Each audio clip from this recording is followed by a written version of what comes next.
नमस्कार। अयोध्या जिसका धाम है, राम जिसका नाम है, उनको हमारा प्रणाम है।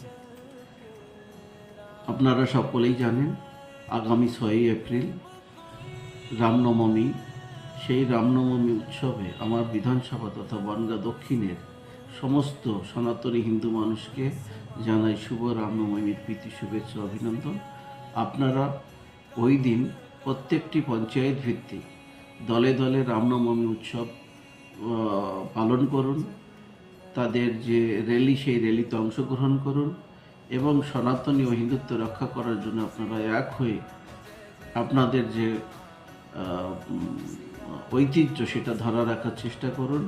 আর কোনো ধরনের অসুবিধা হলে আমার বিধানসভা ক্ষেত্রে আপনারা আমাকে সঙ্গে সঙ্গে জানাবেন এবং আমি আরেকবার সবাইকে অভিনন্দন জানাবো এবং সঙ্গে বলবো সকলে মিলে এই রামনবমী উদযাপন করুন এবং সবথেকে বেশি মানুষ উপস্থিত হয়ে তাকে সাফল্যমণ্ডিত করবেন এবং হিন্দুত্ব রক্ষা করবেন, এই আহ্বান আপনাদের কাছে।